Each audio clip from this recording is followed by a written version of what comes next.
Olá, sejam todos bem-vindos a mais um Cenário Entrevista, programa que é transmitido no canal 8.2 da TV Onda Digital, mas também fica disponível no canal do YouTube da Cenário Amazônia. Mas antes de eu apresentar a nossa convidada de hoje, eu gostaria de te pedir, você que está sempre nos acompanhando, tanto pela TV quanto pela internet, para seguir as nossas redes sociais que estão aparecendo aqui no seu vídeo e ficar sempre muito bem informado sobre a nossa programação.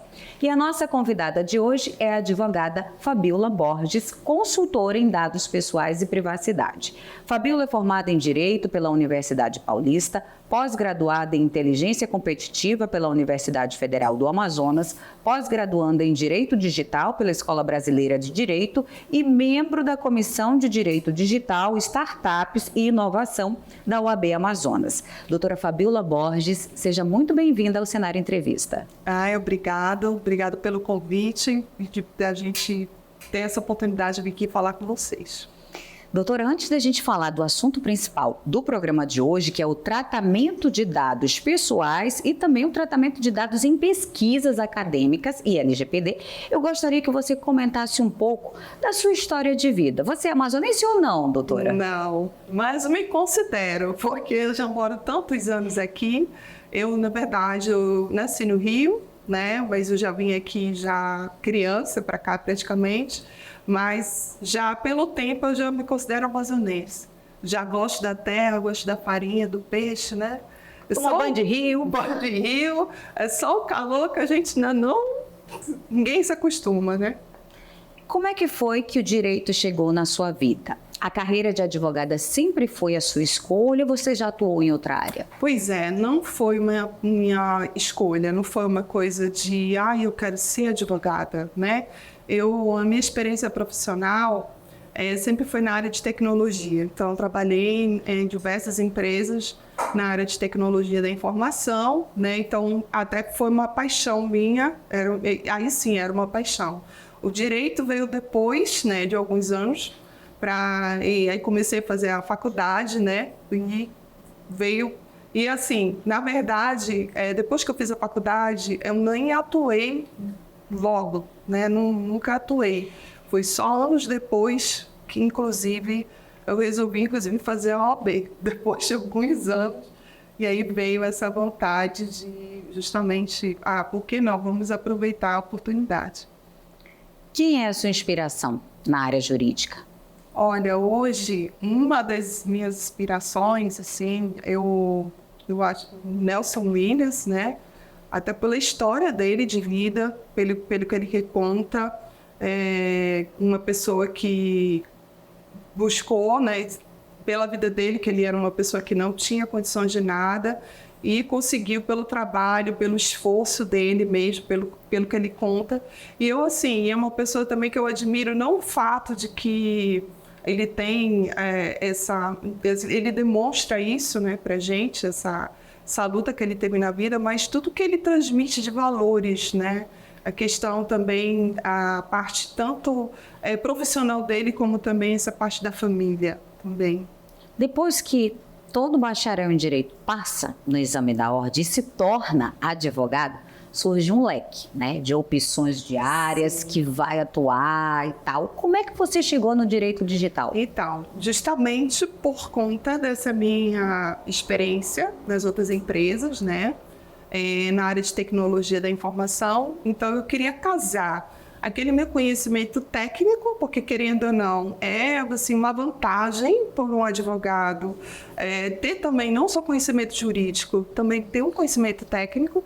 Então eu tentei somar. Então, como eu sempre tive essa paixão pela tecnologia e vi que por conta, até pelo mundo que nós estamos vivendo hoje, aí eu resolvi, inclusive, me especializar nisso, né? Estou terminando agora a minha especialização em Direito Digital.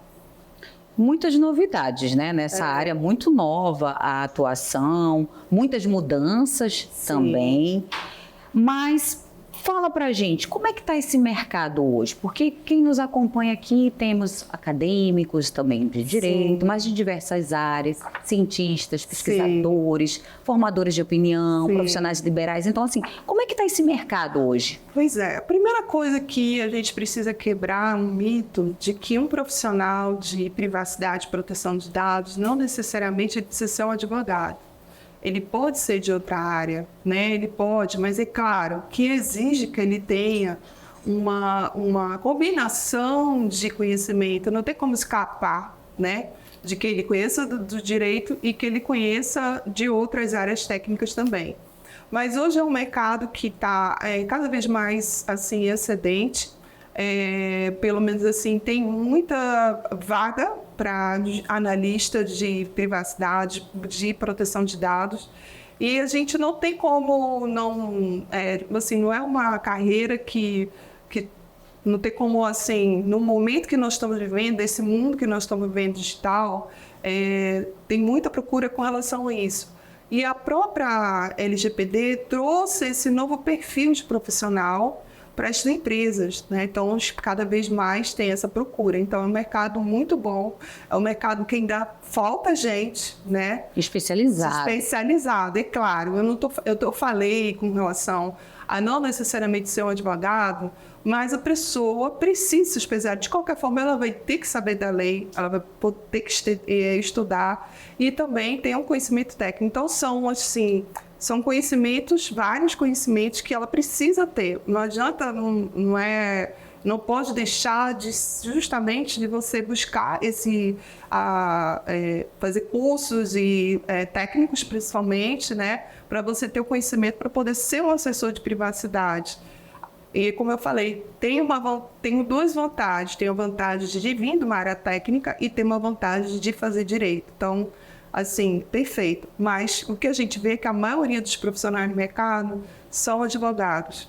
E que ou eram da área técnica, se especializou em direito, ou era direito, se especializou na área técnica. Doutora, eu queria que você falasse um pouquinho, eu sei que é extenso, mas o que é a LGPD, né? Fala um pouquinho dessa lei, né, de proteção de dados. Ela é bem recente. Isso, querendo ou não, ela é recente, ainda está nova, né? É uma lei que foi publicada em 2018, mas entrou em vigência em 2020, porque no meio teve uma pandemia. O nome dela é Lei Geral de Proteção de Dados, né? Então, o próprio nome diz geral. Não descarta as outras leis específicas por exemplo, na parte de área médica, que tem as resoluções do conselho e tudo. Mas a lei, o que ela traz? Ela traz justamente, ela traz regulamentações com relação ao tratamento de dados pessoais, porque não existia isso de forma bem específica, né? Era muito solto, né? Muito solto. E o que existia, por exemplo, a LAI, que é a Lei de Acesso à Informação, ela tem um artigo que a gente chama tipo um pequeno estatuto da LGPD. A LAI é de 2011, mais ou menos. Então, ela já falava alguma coisa lá de tratamento de dados, mas era muito pequeno. Então, a LGPD ela veio trazer. E o que ela trouxe? Trouxe o poder para nós, cidadãos, para a gente poder ter o controle do que fazem com nossos dados. Nós somos os titulares dessa lei, né? Então, ela trouxe esse poder para a gente, que a gente tem o poder, a gente tem o direito de ter o poder dos nossos dados, mas ela veio trazer justamente isso daí. Uma lei que trouxe justamente a forma de que o cidadão hoje, ele pode e deve saber o que fazem com os seus dados. E é até importante a gente tocar nesse assunto, porque assim, parece que virou comum a gente chegar no local, a pessoa, CPF, por exemplo, você vai num bar, numa boate, a pessoa quer fazer um questionário que vai tu responder. Nome completo, CPF, telefone, endereço, e-mail. É necessário esses dados todos que são tão, assim, privados? Essa questão da coleta, né, principalmente quando a gente vive isso todo dia, a gente vai, como você falou, a gente vai no bar, num simples bar, você vai numa farmácia, vai em qualquer loja, e aí você fala, quero seus dados. A questão é assim, a lei ela não proíbe que você colete. O que ela traz é que as empresas precisam ser transparentes. para dizer o quê? Sim, você coletou esses dados, mas para que você quer esses dados? Para tal finalidade. E aí, nesse caso que você deu um exemplo, no caso de um consentimento, você precisa dar o consentimento para a empresa, nesse caso, porque não existe nenhuma obrigação legal, não é uma execução de contrato. Que fique claro, né? Se não quiser, não dá. Não dá. Você não é obrigada, entendeu? Então, assim, o que as empresas precisam, a lei trouxe também isso, a questão da transparência para a gente, para o titular de dados. Né? A gente precisa saber o que estão fazendo com nossos dados. Não é proibido você passar. Você, nesse caso, é o consentimento. Você pode passar ou não. Não é à toa que surgiram crimes novos, né? Nesse segmento. Pessoas que se apropriam dos nossos dados. Volta e meia tem um escândalo envolvendo pessoas que estavam recebendo benefícios, por exemplo, em nome de mortos, em nome de pessoas que não eram para estar recebendo, mas que estão recebendo. Exatamente. Então, assim, no partir de momento, a intenção da pessoa, né?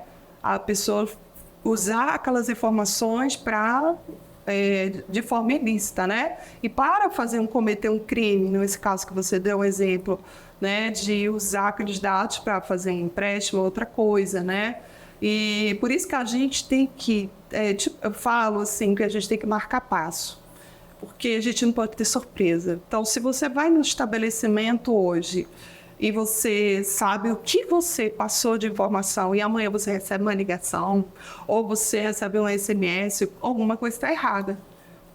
Como é assim? Não faz sentido. Não faz sentido. Então, pode surgir uma situação de que a empresa que você forneceu o dado vazou a informação ou vendeu a sua informação que é proibido. Como operadoras, né, telefônicas que volta e meia vazam relações. A gente tem um grande exemplo da Drogazil, que de novo foi multada, porque... Descumpriu de novo, né, assim, uma falta de respeito, né, tanto com o consumidor como nós, titulares de dados, de usar aqueles dados para outras formas, né? A gente está num mundo cada vez mais globalizado, não tem mais volta, né? Não. Hoje quase tudo é digital, muita gente vivendo no virtual, e isso trouxe muitas consequências, como a gente começou já a comentar, né? Problemas, alguns ilícitos, né? Como esses vazamentos, né? de dados para prática de crimes. A exposição dos nossos próprios dados, que às vezes você até é surpreendido, né? Fazendo uma rápida pesquisa pela internet, que seus dados estão ali, ó, livremente circulando para qualquer pessoa.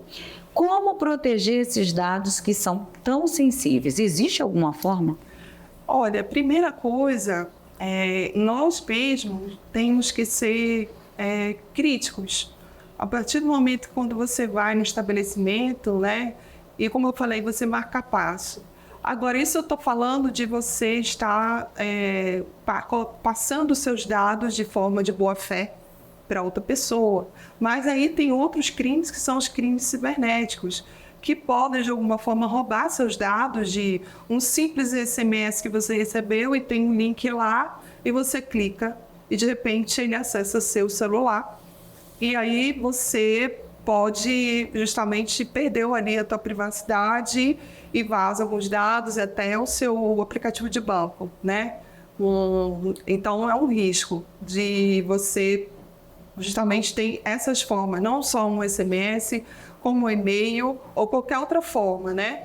E a gente sabe que, além disso, a maioria dos incidentes que tem de vazamento de informação, às vezes não é um hacker, é uma própria pessoa. Então, assim, tipo, cidadão comum. Um cidadão comum que vazou sua informação, passou essa informação para outra pessoa.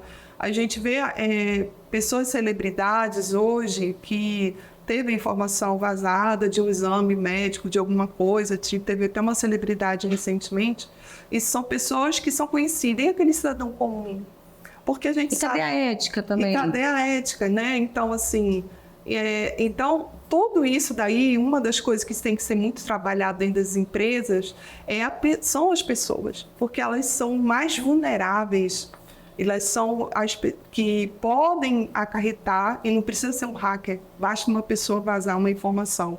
Então, por isso que a gente tem que marcar passo, saber, né, e tomar cuidado com a tecnologia, que é bom, mas a gente precisa tomar cuidado com o que a gente... Com as consequências também, né, dos nossos atos. Exato. Doutora, quase todo mundo tem que se adequar, né? Praticamente todos os segmentos têm que se adequar a esse padrão, né, que é regido pela legislação. Tem um prazo para que empresas... Isso está bem específico na lei? Então, esse prazo, ele meio que já passou, né? Porque já era para ter se adequado. Mas a autoridade nacional, ela sabe, tanto é que se fosse realmente para vir ferro e fogo, muitas empresas já tinham sido multadas, sancionadas em alguma coisa. Então, ela sabe das dificuldades que se tem. Mas o que para a autoridade nacional importa? Importa que você começou, importa que a empresa está tomando iniciativa, ela não está parada. Por quê? Porque uma empresa ela pode sofrer uma ação parada, sem fazer nada. Eu não fiz nada. Entendeu? Então, o fato é que a autoridade nacional ela está olhando mais para isso, para saber o seguinte: você está fazendo alguma coisa, você está treinando seus funcionários, você está mapeando seus processos, entendeu? Então, alguma coisa você está fazendo. Então, não é a ferro e fogo. Implantar, todos devem. Aí tem as exceções, né? Que são as pessoas físicas que não têm fins econômicos, que não vou usar, por exemplo, até a sua agenda que tiver de telefone, você particular, você não está obrigada a se adequar à lei. Mas uma agenda de um consultório médico está. Bem lembrado. Doutora, a gente vai fazer um rápido intervalo comercial e daqui a pouco a gente volta com mais um bloco de entrevista. E você que está nos acompanhando aqui, aproveita para seguir aqui as nossas redes sociais que estão aparecendo aqui, para você ficar por dentro da programação da TV Cenário. A gente volta em instantes.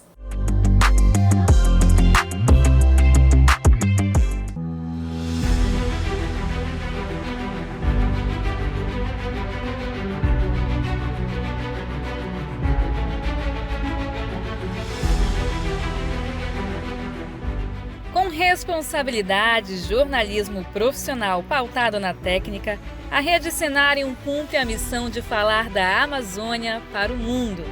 Com uma equipe de profissionais capacitados e comprometidos com a qualidade da informação, a revista Cenário conquistou a certificação da ISO 9001, se tornando a primeira revista eletrônica de notícias com selo de qualidade. A revista física também possui o selo internacional normalizado para publicações seriadas, o ISSN. Com profissionais espalhados pela região norte, a Cenário tem representantes em Roraima, Rondônia e Pará, com atuação jornalística e foco nos 9 estados da Amazônia. As premiações e reconhecimentos também já fazem parte dos 3 anos de existência de um dos veículos de comunicação que já está entre os principais canais jornalísticos da região. A Rede Cenário está presente em todas as plataformas com o site Revista Cenário, Agência Cenário Amazônia e TV Cenário Amazônia.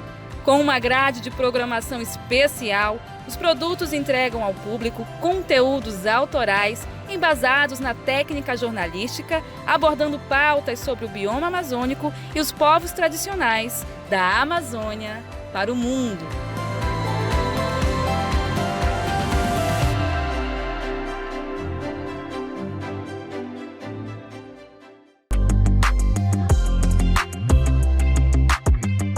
Estamos de volta com o Cenário Entrevista e hoje a gente está recebendo a advogada Fabiola Borges, que é especialista em consultoria em dados pessoais e privacidade. No bloco anterior a gente contou um pouquinho da história de vida dela e da trajetória profissional. E agora a gente vai adentrar ao assunto principal do programa, que é a LGPD aplicada a pesquisas científicas.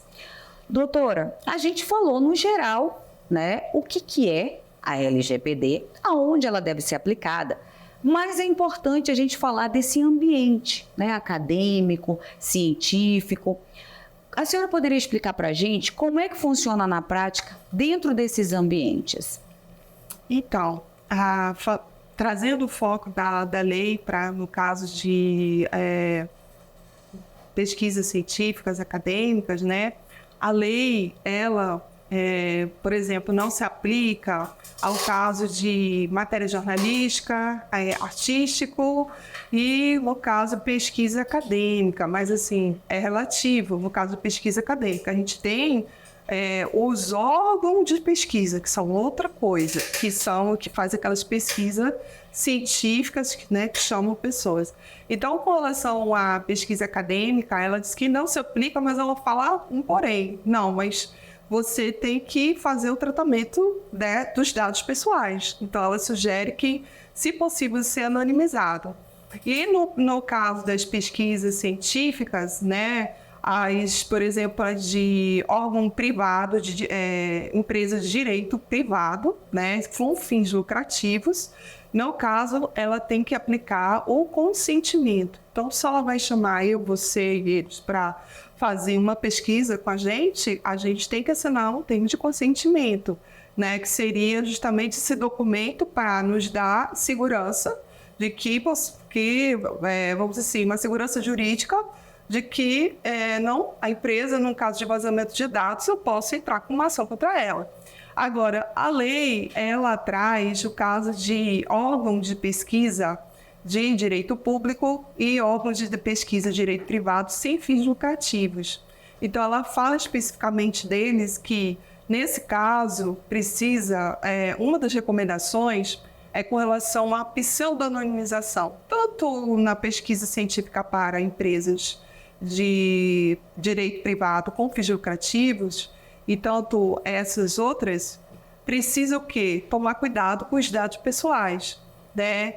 A lei, ela recomenda que seja feita a pseudonimização ou anonimização. A diferença está no que, na anonimização, eu não consigo identificar a pessoa, eu não consigo reverter ali a pessoa. E a pseudonimização, não, eu consigo reverter a partir, vamos dizer, de um código identificador que cada pessoa tem, que eu posso identificar aquela pessoa que está participando da pesquisa. Então, mas aí, somado a tudo isso, a gente sabe que tem a questão da ética, que está envolvida em qualquer pesquisa, além da proteção de dados, que são duas coisas totalmente diferentes. Então, explica para a gente. Vamos falar primeiro da coleta, depois a gente fala da própria pesquisa. Então, a coleta, no caso, para determinadas pesquisas, de repente, ela precisa de informações. Vou dar um exemplo aqui no caso do pesquisas envolvendo informações, por exemplo, de processos judiciais, né? Quando o pesquisador pede, por exemplo, eu quero o número do processo, quero outras informações com relação ao processo, se eu der o número do processo para ele, ele vai conseguir identificar. Se, por exemplo, ele quer pesquisar em cima da violência doméstica, no caso, voltada para mulheres, né? Então, para proteger aquela pessoa, aqueles titulares que estão ali, que estão para uma determinada finalidade, eu não posso revelar. Então, é melhor que não passe o número do processo para ele não identificar a pessoa. Só apenas informações que, para ele fazer o quê? Uma pesquisa. A idade, sexo, qual é o tipo penal, né? Aonde foi, para poder formar essa pesquisa, opinião, e ele fazer essa pesquisa. Porque se eu passar, nesse exemplo que eu estou dando de um processo judicial, se eu passar o número do processo, eu consigo chegar até o titular de dados. Tudo, né? E eu estou violando porque aquele titular,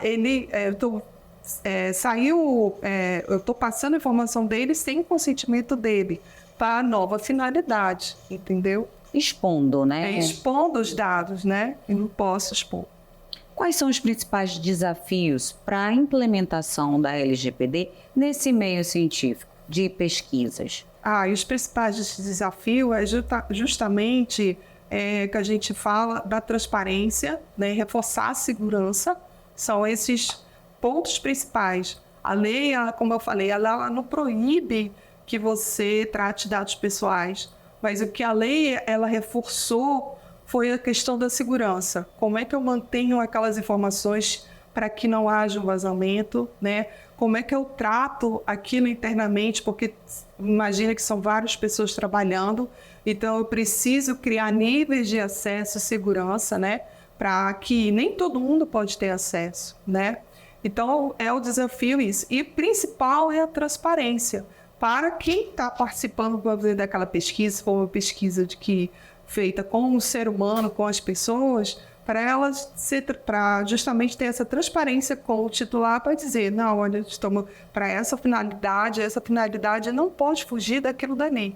Né? Então, como eu falei, o primeiro princípio da lei, no caso das hipóteses, é a boa-fé. É a boa-fé da pessoa de que você está passando informações e que aquela pessoa vai só tratar para aquela finalidade. Então, o reforço dos institutos é com relação à segurança, principalmente, de dar informação, para não haver vazamento. E é importante a gente lembrar que tem punição, né? Para quem descumpre, né, viola, fica vazando dados. Sim, tem. A lei, ela traz várias punições, inclusive pecuniária, né? Mas eu creio que a gente, pelo menos da área, fala que a pior delas é a reputação, porque uma das sanções que a lei traz é a questão da publicidade de que aquela empresa vazou dados. Então, eu tenho certeza que ninguém gostaria de voltar naquele estabelecimento se você for fazer um exame médico, né, e você souber que aquele laboratório vazou informação, com certeza você não voltaria lá. Por quê? Você já tem a reputação da empresa, né, já foi colocada em xeque, justamente porque... Então, eu acredito que isso é pior ainda do que uma multa pecuniária. Existe uma discussão, né, ainda latente sobre a importância do consentimento informado quando quer obter o dado de um determinado cliente ou um dado de uma pesquisa. Sim. Como é que deve ocorrer essa transparência na prática? Então, como eu falei, as empresas de pesquisa de direito privado, com fins lucrativos, elas precisam justamente fazer um termo de consentimento. Né? Quando você vai, por exemplo, numa clínica, não sei se você você vai fazer um exame de uma ressonância, por exemplo, aí tem aquele líquido, né, que coloca no exame, que me fugiu aqui. Me fugiu também o nome, mas eu sei, é horroroso, contraste, horrível. Então, a clínica geralmente te dá um papel para você assinar com relação aos riscos de contraste, mas a clínica também deve te dar um outro termo, que é o termo com relação aos dados coletados, que é o consentimento. Então, esse consentimento, inclusive, a lei coloca assim, que tem que ser expresso, tem que ser justamente de forma que você, inclusive, diga, eu aceito, eu não aceito, entendeu? Não tem que estar muito claro, né? Tem que estar claro, né? Tem que estar claro de que você está coletando aqueles dados, a empresa está coletando os dados para tal finalidade, vai manter aqueles dados por tanto tempo e vai ser feito a medida de segurança X. Então, vai ser um documento à parte. Para pesquisas, para essas empresas que trabalham com pesquisas científicas, elas precisam justamente ter esse termo para que você que for participar, você assinar e ter esse termo, o consentimento. E o consentimento, a gente fala que é a hipótese legal mais frágil, porque o consentimento você pode revogar. Você pode dizer, chegar lá no outro dia, como você foi no bar, você deu o consentimento. E você pode voltar lá no bar e falar assim, não, eu não quero mais, eu quero que você exclua os meus dados. Tá? No caso, Instituto de Pesquisas, que a lei aborda, que são a de direito público e direito privado sem fins lucrativos, ela é uma das hipóteses legais que não precisa do consentimento. IBGE, por exemplo? Exato, não precisa do consentimento, né? Mas ela precisa tomar medidas de segurança e precisa da transparência. E já que a gente está falando de dados, de privacidade, a gente precisa avançar e falar um pouquinho dessas novas tecnologias que vêm surgindo, como, por exemplo, a inteligência artificial. Ela está sendo utilizada para aprimorar e proteger dados, mas muitas das vezes ela está sendo utilizada para cometer ilícitos. Exatamente. Então, assim, a inteligência artificial, ela é aquela coisa.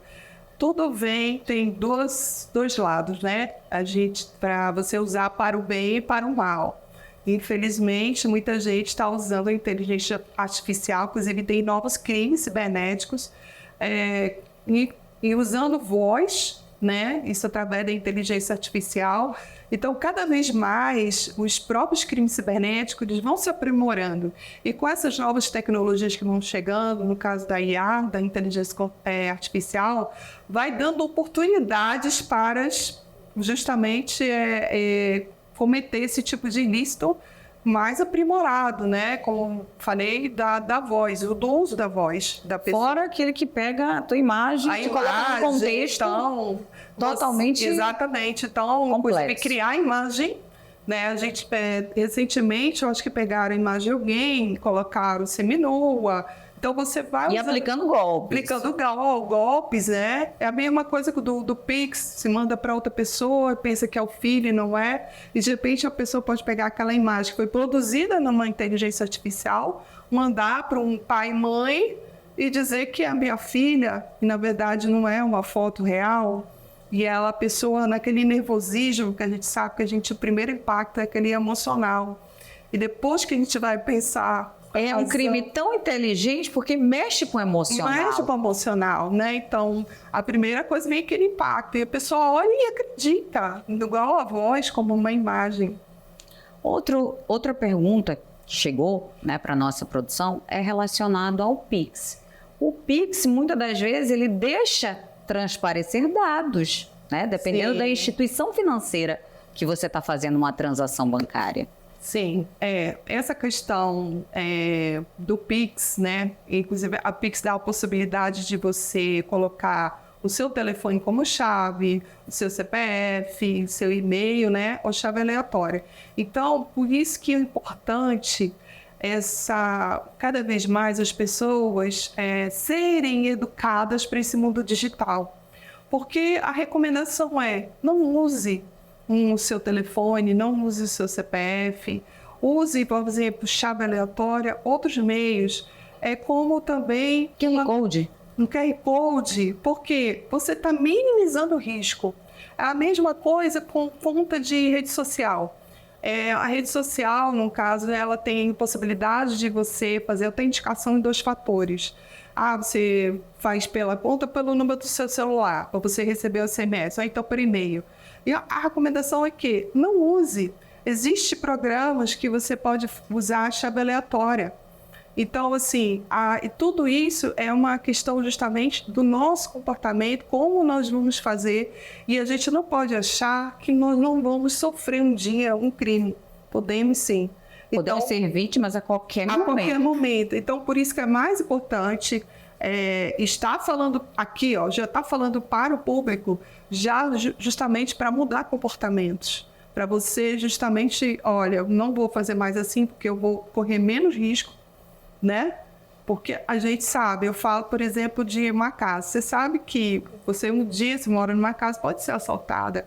Mas você não quer correr esse risco. Aí você bota um cachorro, bota uma cerca elétrica e tudo, né? Para você... Mesmo assim, você não está isento. Exato, você não de ser uma vítima. Mas você não pode simplesmente viver a vida e dizer, não vou nunca sofrer sobre isso. Não, a gente tem que ser realista. A gente vai fazer um rápido intervalo e daqui a pouquinho a gente volta a falar ainda sobre LGPD, as consequências nesse campo aí, acadêmico, científico e até mesmo profissional. Não sai daí que a gente volta já já.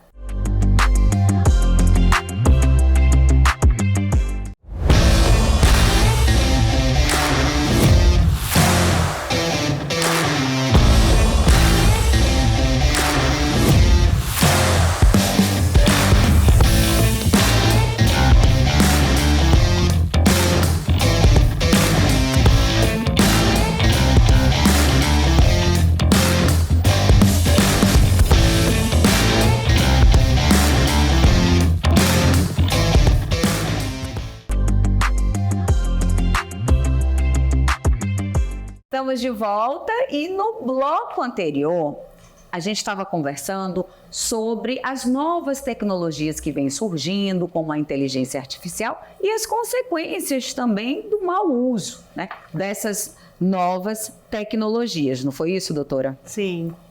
E agora a gente quer saber o futuro, né? Como que vai ser daqui para frente? Dá para a gente fazer algumas perspectivas aqui sobre essa questão da proteção de dados no futuro?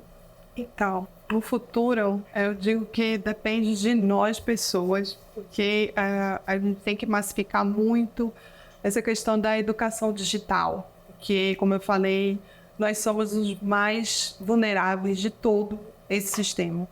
Então, a gente precisa saber lidar com esse mundo digital que não tem, como você falou no início, não tem mais volta, né? Daqui para frente, o 5G chegou,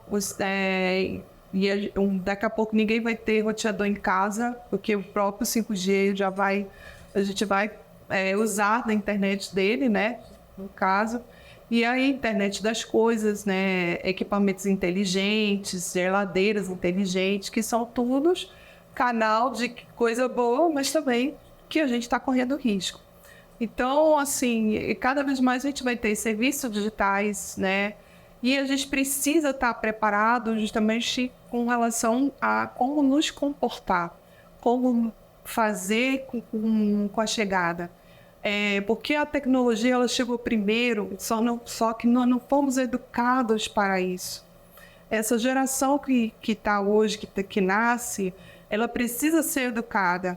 Então, assim, eu vim de uma geração que eu não tinha internet, né? E, de repente, veio esse mundo para a gente. E a gente também não está preparado. Na verdade, nós não estamos preparados. Porque acaba que as pessoas se expõem demais, elas não confiam demais e a gente, infelizmente, tem que viver num mundo meio que desconfiando. Né? Então, eu acho que o mais importante, o foco central para esse futuro é a gente poder se blindar disso daí. A gente ser cada vez mais, perguntar mais, questionar mais, justamente no uso de aplicativos e etc. Porque a gente não pode simplesmente entregar nossos dados por entregar. Passar os dados sem você saber por que estão usando. Falta também mais regulamentação, leis um pouco mais rígidas, não falta, doutora? Existem algumas leis com relação, tem o Marco Civil na internet, tem a própria LGPD, né? A lei que veio o próprio Código do Consumidor, que também, por exemplo, a Drogasil, a primeira vez que ela foi multada foi com base no Código do Consumidor, que também trata sobre isso. Mas, sim, tem que haver rigidez e também tem que haver acho que um pouco mais, vamos dizer assim, de fiscalização com relação às empresas. A gente sabe que é meio difícil isso, né, de poder punir, para poder, infelizmente, a gente não sofrer com relação a esses crimes que a gente pode vir a sofrer. Como saber se a gente está lidando com a empresa que se preocupa com essa proteção de dados? Tem algum certificado, algo que garanta que essa empresa ela trabalha A primeira tinha o cartão de visita dela, é a política de privacidade. Né? A gente tem exemplo aqui, tem um grupo em Manaus, dando um exemplo aqui de farmácias, e que se você chega lá, tem a política de privacidade. Tem um laboratório também, você vai lá ser atendido, tem lá a nossa política de privacidade. E o que é essa política de privacidade? É justamente dar essa transparência, dizer o seguinte, olha, você veio aqui, eu vou coletar esses dados e vou fazer isso com esses dados. E vou manter esses dados por tanto tempo e vou tomar a seguinte medida. Então, a política de privacidade é justamente que todas as empresas deveriam justamente passar para o seu cliente no momento que ela for usar aquele serviço ou que ela for adentrar naquela loja. Qualquer loja que você for, tem que ter de forma fácil você acessar essa política. Aí é a questão. A gente fala, se você perguntar quantas pessoas, por exemplo, quando entram no site que tem a política... Tem que ter, né? Política. Quantas leis? A gente sabe que não lê. É igual aquelas letras miúdas de contrato. Ninguém quer ler aquilo Ninguém ali. quer ler. Então, eu recentemente estava vendo um evento, até do judiciário, que eles estavam falando da implementação da linguagem simples. Porque a linguagem simples e também a forma visual. Para ser cada vez mais, não adianta você botar um monte de números e letras se as pessoas não vão ler. Porque quando você vai se comunicar e a pessoa não entendeu, alguma coisa está errada. Então, você precisa fazer com que que a pessoa do outro lado entenda. Dando exemplo, a Prefeitura de São Paulo, ela tem uma lei, inclusive, sobre a linguagem simples. Isso é um direito do cidadão. É um direito do cidadão com relação a isso. Para ele entender o que ele está acessando. Justamente, ele não pode, faz parte da cidadania, justamente ele saber o que ele está acessando, o que vão fazer com as informações, quais são os serviços, entendeu? Então, é isso. Fica aí até o alerta para os bancos, né? As agências bancárias, elas são campeãs em não ser tão transparente. Exatamente. Então, falando mais uma vez, a Lei Geral de Proteção de Dados, ela veio reforçar essa questão da transparência, da obrigação das empresas ter essa transparência conosco, com nós que somos cidadãos titulados dessa lei.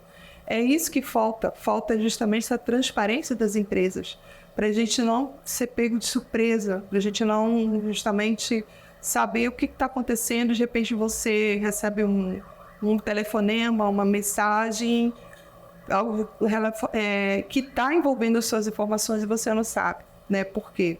Então, essa é a questão principal, é a transparência das empresas, dos bancos e outras empresas, que falta, e de uma forma fácil. Não adianta colocar um catatal de informações se você não vai ter nem a paciência de ler. Tem que ser uma forma de que você consiga ver aquilo dali, entender e saber dos seus direitos, entendeu? É isso que tem que acontecer. Em caso de dúvida, né? Quem está nos acompanhando aqui, quiser compreender um pouco mais sobre isso, qual é o profissional que hoje deve procurar? Seria o advogado mesmo, especializado? Pode, claro, o advogado, né, especializado nessa área, justamente se a pessoa sofreu alguma situação que precisa ser acionada no contencioso, e aí ela procura um advogado especialista nessa área, né, de privacidade e proteção de dados. Doutora, antes da gente encerrar, né, já é de praxe aqui, todos os nossos convidados passem por esse bate-bola. Eu vou falar uma palavra, aí eu queria que você falasse pra gente, olha, o que ela significa ou ela representa para você, tá bom? Pode ser? Pode. Então vamos lá. Direito. Virou uma paixão. Tecnologia. Um amor antigo. Internet. Proteção. Dados. Privacidade. Legislação. Direito. LGPD. Transparência. Compliance. Fugiu a palavra aqui, mas é conformidade. Política. Política. Cidadania. Amazônia. Uma paixão minha. Você tem um sonho? Tenho. Um medo. O medo, acho que ainda da morte. Futuro. Futuro. Paz. Família. Amor. Religião.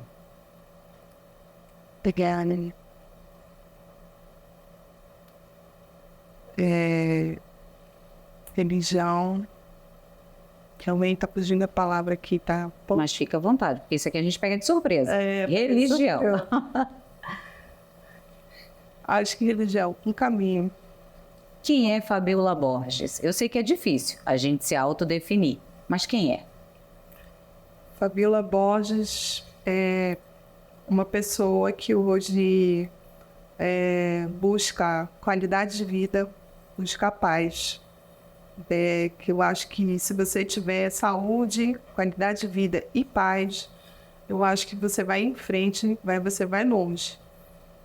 Doutora Fabíola Borges, eu queria muito agradecer a sua disponibilidade de estar conosco aqui, compartilhando um pouquinho da tua história de vida, da tua trajetória profissional e, o mais importante, falar de um assunto que é muito recorrente no nosso dia a dia, que é a proteção de dados sensíveis. Eu queria muito agradecer e dizer que o espaço está sempre aberto. Eu que agradeço. Eu acho que isso é uma oportunidade de justamente falar com o público sobre um assunto. É enorme, existem tantos assuntos que envolvem a privacidade, proteção de dados, mas é importante falar justamente para aquela outra pessoa que está ali do outro lado da tela, saber, né, e conhecer um pouco e tentar criar uma massa crítica para todo mundo, aumentar a consciência. Então, obrigado mais uma vez por dar essa oportunidade para mim e para o teu público também. Obrigada, doutora Fabíola, mais uma vez. E o Cenário Entrevista fica por aqui. Eu quero agradecer a sua companhia, a sua audiência durante esta edição e lembrá-los que o programa é transmitido no canal 8.2 da TV Onda Digital, mas fica disponível na plataforma do YouTube da TV Cenário Amazônia. A gente volta na próxima semana com mais um convidado inédito e eu te espero. Até lá. Tchau.